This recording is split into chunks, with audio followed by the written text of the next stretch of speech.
Hola a todos, nuevo vídeo y nueva cita con la historia. No hace falta ser aficionado a la pintura para que alguna vez hayamos visto una obra de Francisco Pradilla en la que se representa a una mujer con el rostro desencajado, enteramente vestida de negro y pegada a un féretro en mitad de la nada. Esa mujer representa a Doña Juana, la tercera de los hijos que tuvieron los reyes católicos. Y el momento escogido por el pintor para su representación es transportando por los campos de Castilla el féretro de su esposo, Felipe el Hermoso, quien fue hijo del emperador Maximiliano de Habsburgo y de María de Borgoña. Os preguntaréis que qué hace una mujer con el féretro de su esposo recorriendo los campos de Castilla durante varios meses. Si esa pregunta se lo hubiéramos hecho a su esposo, habría contestado que porque estaba loca. Incluso los padres de Juana habrían contestado lo mismo. Y esa imagen de doña Juana es la que ha trascendido a lo largo de los siglos. Y a ello han contribuido, además de la pintura, el cine, la televisión, la poesía, la ópera, la novela, en cuyos títulos normalmente se hace uso del sobrenombre de la loca. Pese a todo ello, historiadores de hoy en día coinciden en señalar que esa escena, representando a Juana acompañando el féretro de su esposo, si bien existió, no responde a ese ideal de locura que se nos ha querido transmitir. Y es que, curiosamente, de la locura de Juana se empezó a hablar cuando se convirtió en princesa de Asturias, en heredera al trono. Nadie esperaba que la tercera de los hijos de los reyes católicos pudiera convertirse en heredera al trono, pero las muertes de su hermano el príncipe Juan y más tarde de su hermana Isabel y del hijo de ésta, Miguel, la colocaron en esa posición. Sin embargo, y para entonces a Juana ya la habían casado con un simple archiduque, con Felipe, quien pasó a la historia como el Hermoso. Y algo de verdad habría en ello cuando Juana quedó prendada de él en el momento en que lo vio. Algo parecido le debió de pasar a Felipe, porque el 21 de octubre de 1496 se tuvo que celebrar la boda de manera inmediata, sin protocolo alguno. Este enlace de la hija de los reyes católicos, así como los de todos sus hijos, respondían a pura estrategia política. Uniendo lazos con Maximiliano I de Habsburgo, quien además de padre de Felipe el Hermoso, también era archiduque de Austria y emperador del Sacro Imperio Romano Germánico, se pretendía debilitar a los monarcas franceses. A cambio, los reyes católicos pedían la mano de la hija de Maximiliano, de Margarita de Austria, y lo hacían para convertirla en esposa del hijo de estos, del príncipe Juan. Una comitiva de más de 100 navíos y 3.500 hombres acompañaron a Juana a Flandes. La boda se celebró en una pequeña ciudad llamada Lier, puede que huyendo de grandes ciudades como Bruselas. Y es que después de la muerte de María de Borgoña, quien como ya sabéis era la madre de Felipe, se produce un periodo de inestabilidad política. Y en este sentido la ciudad de Lier era una ciudad leal, por lo tanto una buena opción para celebrar la boda. Además, se daba la circunstancia de que la influyente familia Verges tenían corte en dicha ciudad, y puede que no fuera una simple casualidad el que la duquesa Margarita, la hermana de Felipe el Hermoso, sintiera una gran devoción por San Gumaro, patrono de Lier. La joven pareja se instaló en Lovaina, cerca de Bruselas, y allí nació Leonor, la primera de los 6 hijos que tuvieron. Entre ellos tuvieron a Carlos, quien reinó en España como Carlos I y quinto del Sacro Imperio Romano Germánico. El matrimonio duró 10 años, ya que Felipe murió a los 28 años de edad. Parece ser que el 16 de septiembre de 1506, encontrándose en Burgos y después de comer, jugó a la pelota, tras lo cual sudó y bebió agua fría. Empezó a sentirse mal y las molestias continuaron e incluso aumentaron en días sucesivos. Historiadores como Bernaldez y Zurita señalaron a la peste como la causa de su muerte, porque en aquel verano de 1506 se dieron casos en Burgos, y no era de sorprender que Felipe se hubiera podido contagiar, porque se hacía rodear de mujeres de ambientes poco recomendables. Físicamente Felipe gustaba, era alto, rubio y de ojos azules, pero Felipe también era mujeriego, y cada vez que tenía ocasión le era infiel a Juana. Puede que por ese motivo y en 1503 Juana se negara en un principio a permanecer en la península ibérica para dar a luz a su hijo Fernando, mientras Felipe regresaba solo a Flandes para tratar unos asuntos. Juana finalmente accedió, pero después de dar a luz quiso volver con su esposo y sus 3 hijos, que también se encontraban en Flandes. Sin embargo, Isabel la Católica creía más conveniente que permaneciera en Castilla. Y es que, según la historiadora Begoña Matilla, en su artículo El mito de la reina Juana la Loca, Isabel temía que Felipe, un extranjero, le robara el poder de los reinos que tanto le había costado conseguir. Así que ordenó su estancia en el castillo de la Mota. Esta situación provocó un enfrentamiento entre madre e hija. Isabel trató de convencerla, dándole falsas esperanzas, y Juana se dio cuenta de ello. Es entonces cuando Juana ordena a sus sirvientes que preparen todo para partir. Sin embargo, la guardia del castillo se lo impidió. Juana, enfurecida, permaneció en la puerta del castillo, soportando el frío y rompiendo con todas las normas de conducta que se les presupone a una princesa de Asturias. Se negó a comer y solo accedió a refugiarse en la cocina que se encontraba al lado de la puerta. El conflicto se resolvió cuando la madre prometió a la hija que podría salir para Flandes en primavera.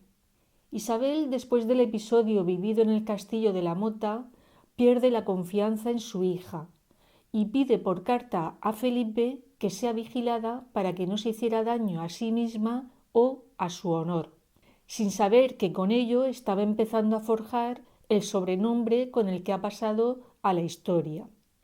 Cuando Juana llegó a Flandes se confirmó su peor presagio.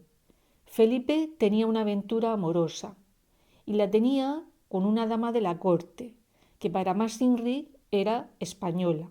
Según el cronista Pedro Mártir, Juana ordenó que le cortaran los llamativos mechones rubios del amante de su esposo. Felipe reaccionó ordenando que Juana fuera encerrada en sus aposentos y se negó a visitarla durante un tiempo. Juana volvió a dejar de comer para llamar la atención, esta vez, de Felipe. Este envió informes a los reyes católicos informando de que la salud de la princesa no era buena, secundando con ello la opinión de Isabel, aunque por un motivo bien distinto, porque si Juana era inhabilitada, él asumiría el poder. La reina Isabel se percató de su intención, así que añadió una cláusula en su testamento que establecía que si Juana estuviese ausente de Castilla en el momento de la muerte de su madre, o no capacitada, o no dispuesta para gobernar, el rey Fernando debía gobernar en su nombre, porque Isabel estaba convencida de que la desobediencia de su hija obedecía solo a la locura y no a la reacción de una mujer que trataba de imponer su voluntad de querer estar con su esposo e hijos después de una larga separación. Hoy en día, en cambio, calificaríamos esa actitud como la propia de una mujer con carácter. La nueva cláusula introducida por Isabel en el testamento enfrentaba los intereses del padre y del esposo de Juana, porque a Fernando le venía bien la incapacidad de su hija para ejercer él el poder, mientras que a Felipe le venía bien demostrar que Juana estaba en perfectas condiciones para reinar. Atendiendo la última voluntad de Isabel, Fernando comenzó a gobernar. Sin embargo, los nobles castellanos mostraron su descontento con el gobierno de Fernando, y es entonces cuando estos nobles entran en negociaciones con Felipe el Hermoso, quien con el apoyo de Francia exigió la retirada de su suegro al reino de Aragón. Con la Concordia de Villafáfila en 1506, Juana fue declarada incapacitada. Fernando marchó a Aragón y Felipe quedó como rey efectivo. Su reinado fue tan solo de unas pocas semanas, porque el 25 de septiembre de ese mismo año, y como ya sabéis, falleció. Con todos estos antecedentes, a más de uno se le pasó por la cabeza la posibilidad de que hubiera sido envenenado. Con la muerte de Felipe se planteó un problema, porque su séquito pretendía trasladar sus restos a Flandes, pero Juana se negó. Únicamente accedió a que se llevaran el corazón para que fuera enterrado junto a la madre de Felipe. De su cuerpo se encargó Juana, quien lo depositó en la Cartuja de Miraflores, a la espera de ser llevado a Granada, cumpliendo con ello la voluntad de su esposo. Juana consideraba la Cartuja de Miraflores un lugar seguro. Ella temía que los flamencos consiguieran su propósito de llevarlo a Flandes. Por cierto que siempre se ha dicho que por celos se impedía que las damas acompañasen a Juana a la Cartuja a visitar a su esposo, cuando la verdadera razón era que en la Cartuja no podían entrar las mujeres, excepto ella, para poder velar el cuerpo del rey. El 20 de diciembre de 1506, Juana sale de Burgos para llevar el cuerpo de su esposo a Granada. Cuando llevaba 3 días de viaje, tuvo que detenerse en Torquemada, porque las condiciones climatológicas y su inminente parto se impusieron. Su estancia en esta localidad se prolongó hasta abril, cuando la peste llegó a la población. Su vida y la de su hija peligraban, por lo que en dicho mes se volvió a poner en camino. Una noche en la que llovía copiosamente decidió pernoctar en un convento. Y en este punto la historia nos vuelve a transmitir otro episodio que insiste en su locura. Lo que se nos ha transmitido es que cuando Juana comprobó que el convento era un convento de monjas, mandó salir de él, pues no quería confiar el cuerpo de su esposo a esas mujeres. Sin embargo, la historiadora Cristina Segura Graíño nos dice en su artículo Juana I de princesa a reina de Castilla que Juana sí que era conocedora de que el convento era femenino y aún así decidió alojarse en él. El cambio de opinión se atribuye a que tuvo que producirse algún tipo de incidente entre alguno de los más de 200 lansquenetes que iban en su séquito con alguna monja. Juana llegó a Tordesillas con el cadáver de su esposo en 1508, 14 meses después de que salieran de Burgos. Y en ese lugar, en Tordesillas, concretamente en el monasterio de Santa Clara, dejó por fin los restos de Felipe. Y es que el peligro de que la quisieran casar con Enrique VII de Inglaterra, quien había solicitado casarse con ella, ya había pasado. Casamiento que su padre apoyaba con el fin de mantenerla alejada de España y de esa manera debilitar los derechos de sucesión de sus hijos. Según los historiadores, Juana urdió la estrategia de mantener todo ese tiempo el cuerpo insepulto de su marido con el fin de mantener el vínculo con éste y por lo tanto hacer imposible otro casamiento que pudiera poner en peligro la sucesión de su hijo Carlos en Castilla.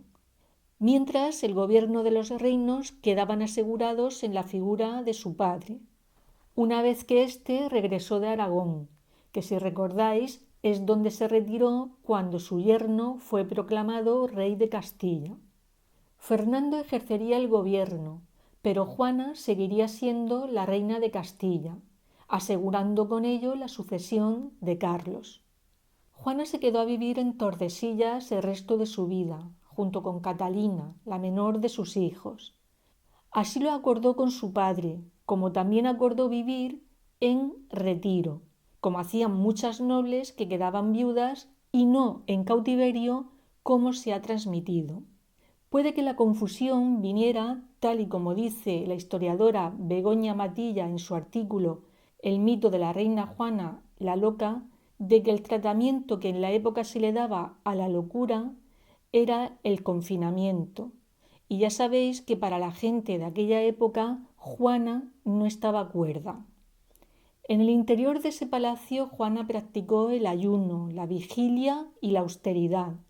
Era su forma de vivir la religión. Sin embargo, ese no querer comer y el no vestir como correspondía a una reina no va a hacer sino afianzar el sobrenombre por el que ha pasado a la historia. Por todas esas prácticas que su guardián, el marqués de Denia, creía ilógicas, será, y ahora sí, encerrada en una habitación sin ventanas. También se le privará de recibir información del exterior. De hecho, del fallecimiento de su padre se enteró años después de que éste muriera. Cuando se produce la muerte de Fernando y mientras llega a la península ibérica Carlos, el cardenal Cisneros se encarga de ejercer la regencia. Fernando en su testamento mantenía a Juana como reina de Castilla, León y Granada, e igualmente de Aragón, Nápoles, Sicilia, Navarra, pero indicaba que el gobierno de esos reinos lo ejerciera su nieto Carlos, porque, y según sus palabras, Juana está muy apartada de entender en gobernación ni regimiento de reinos, ni tiene la disposición para ello que convendría. Lo primero que hace Carlos cuando llega a la península ibérica en 1517 es ir a ver a su madre. Le acompañaba Leonor, la primogénita de Juana. El encuentro entre madre e hijos fue muy emotivo, porque hacía más de 12 años que no se veían. En esa visita, Carlos pretendía legitimar su coronación como rey, coronación que ya había hecho en Bruselas a la muerte de su padre en 1516, cuando la corona ya tenía legítima propietaria. Para solucionar ese problema legal y político, se acuerda que en todos los documentos oficiales deberán figurar el nombre de ambos soberanos, pero siempre el de la reina en primer lugar. En la visita que Carlos hace a su madre no solo le mueve el interés. Carlos también se preocupa por ella y por las condiciones en que vive. Así que envía a una persona religiosa de su confianza para que Juana mejorara su calidad de vida. Y aquella decisión fue un gran acierto, porque con la libertad religiosa que se le permitió a Juana, ésta recuperó su dignidad.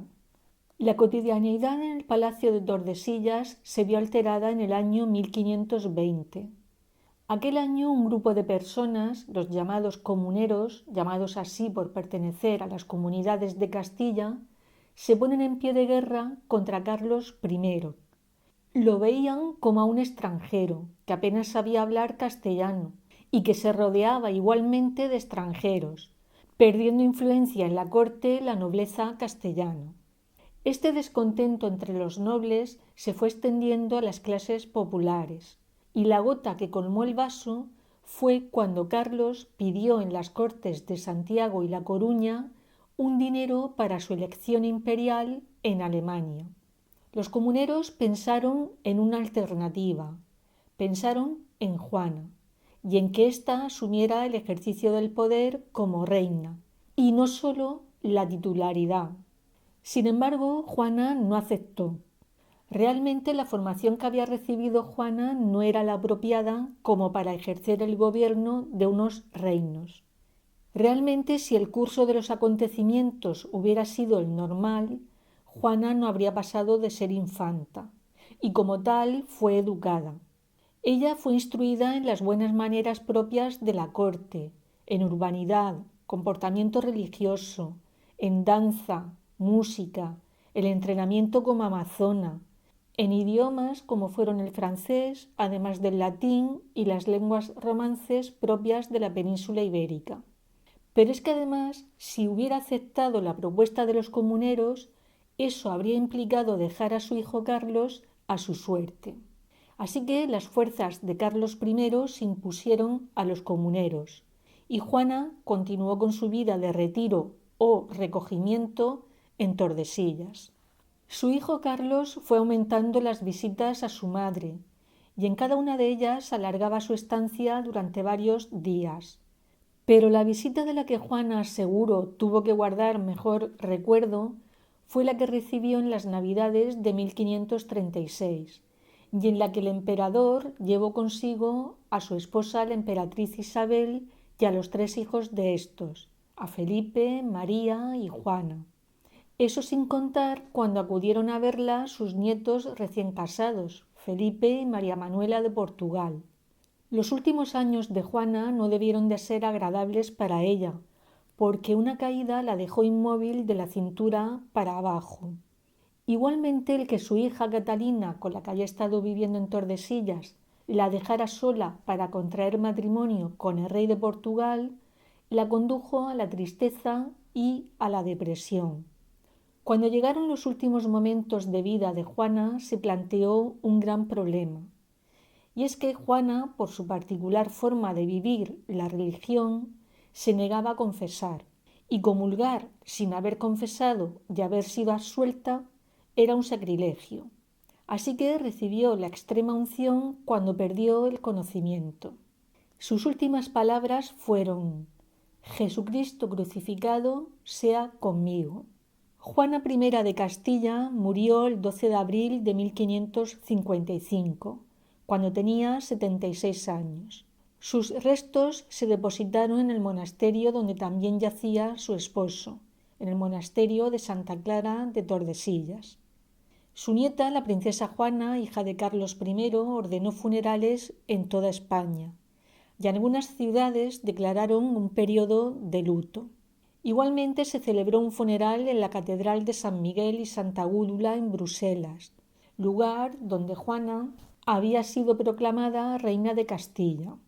Hoy en día, Juana I de Castilla descansa junto a su esposo Felipe I el Hermoso en la cripta de la Capilla Real de Granada, gracias a su nieto Felipe II, quien se encargó de que fueran trasladados sus restos en el año 1574.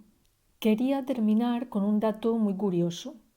Actualmente en un pueblecito español de Cuenca, en Villaescusa de Haro, recuerdan cada sábado a doña Juana y a su esposo, a quienes en ese día de la semana dedican 2 misas, una para cada uno de ellos. Así quiso que fuera un tal Diego Ramírez de Villaescusa, quien fue primer capellán de doña Juana. Fue él quien la casó y quien bautizó a los hijos mayores del matrimonio, y fue él también quien estableció la fundación de una capilla en dicho pueblo, de donde era natural y en donde descansa junto a su familia.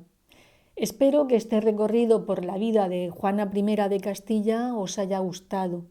Si es así, le podéis dar al me gusta, y si no estáis suscritos al canal, pues también os podéis suscribir. Si os parece bien, podemos volver a quedar en 7 días. Que tengáis una feliz semana.